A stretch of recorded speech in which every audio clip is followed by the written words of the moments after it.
উৎসৱটো তিনিদিনীয়াকৈ পালন কৰি আমি এই শেষ মুহূৰ্তত অন্তিম ক্ষণত উপনীত হৈছোহি আৰু এই আমাৰ ধনো নাছিলে জনো নাছিলে কিন্তু আজি দেখিছো এই তিনিদিনে দেখিলো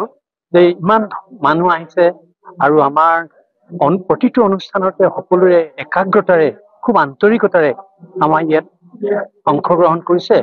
আৰু অংশগ্ৰহণ কৰাৰ লগে লগে আমাক উৎসাহিত কৰিছে অনুপ্ৰাণিত কৰিছে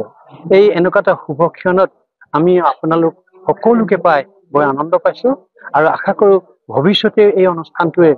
প্ৰতিষ্ঠানটোৱে অগ্ৰসৰ হৈ যাব বুলি মই সকলোৰে পৰা শুভকামনা বিচাৰিছো ধন্যবাদ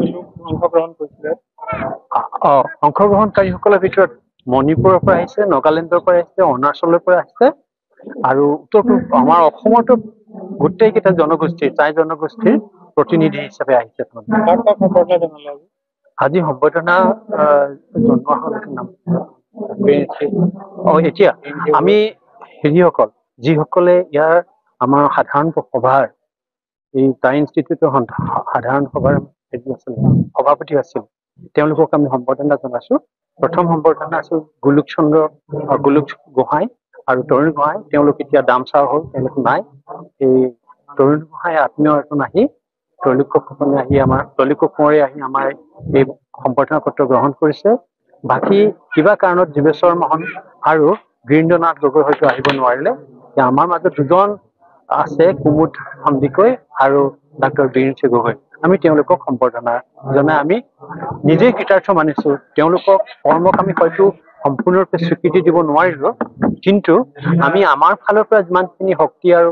সামৰ্থ্য আছে সেই অনুপাতে আমি তেওঁলোকক সম্বৰ্ধনা জনাই আমি নিজে অন্তৰত সুখ অনুভৱ কৰিছো এইটোৱে আমাৰ কাৰণে পৰম লাভ বুলি ভাবিছো এই ৰূপালী জয়ন্তীত আপোনালোকে কি সংকল্প ললে ৰূপালী জয়ন্তীত সংকল্প মানে এতিয়া আমি ৰাইজৰ এনেকুৱা এটা সহানুভূতি পালো ৰাইজৰ এনেকুৱা আনন্দ উৎসৱৰ মাজতে পালো গীত মাত এইখিনি পালো তাৰ উপৰিও আমি এটা ভাবিছো যে আমাৰ ওচৰে পাজৰে যিমানবিলাক পুথি পাজি আছে সেইখিনি এতিয়া সংৰক্ষণ কৰিবলৈ বাকী আছে সেইখিনি কাৰণে আমাৰ প্ৰতিষ্ঠানৰ তৰফৰ পৰা আমি তেওঁলোকৰ ওচৰ চাপিম আৰু দ্বিতীয়তে এই যিখিনি আছে সেইবিলাক আমি ডিজিটেলাইজেশ্যন আৰু বৈজ্ঞানিক পদ্ধতিৰে সেই সাজপাৰবোৰ কেনেকৈ ৰক্ষা কৰিব লাগে সেই পাণ্ডুলিপিখিনি কেনেকৈ ভৱিষ্যতৰ প্ৰজন্মৰ কাৰণে আমি থৈ যাব পাৰো সেই কথাটো আচলতে ইণ্ডিজিনিয়াছ উপায়েৰে প্ৰাচীন মানুহবিলাকে ভালকে থৈছিলে যেনেকে ধোঁৱা চাঙৰ সাঁচিপাতৰ গছৰহে ছাল সেইবিলাকৰ ধোঁৱা চাঙত তুলি বহুত দিন ৰাখিলে আজি 2 বছৰ 4 বছৰ 5 বছৰ 1000 বছৰ হৈ গৈছে এই সাঁচিপাতবোৰ কিন্তু আৰু হয়তো সম্ভৱপৰ নহব পাৰে সেইকাৰণে বৈজ্ঞানিক পদ্ধতিৰে যিখিনি কৰা যায় সেইখিনিৰ ওপৰতে আমি এতিয়া গুৰুত্ব দিম বুলি ভাবিছো মুকলি সভাত যিহেতু ভীমকান্ত বৰুৱাই এটা আহ্বান জনাইছে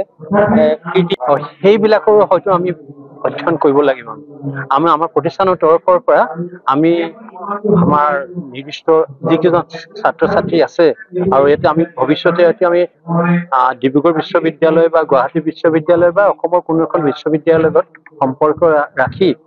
আমি PhD গৱেষণাৰ কাৰণে প্ৰস্তুত কৰিব লাগিব আৰু সেই PhD গৱেষণাৰ কৰ্মত যিসকল ৰিচাৰ্চ স্কলাৰে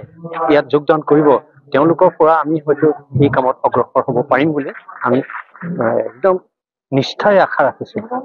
আমি ভাবো এইটো কৰ্মত আমি নিশ্চয় সফল হ'ম যিকোনো খবৰৰ বাবে যোগাযোগ কৰক 7099017330 লগতে 7099017110 নম্বৰত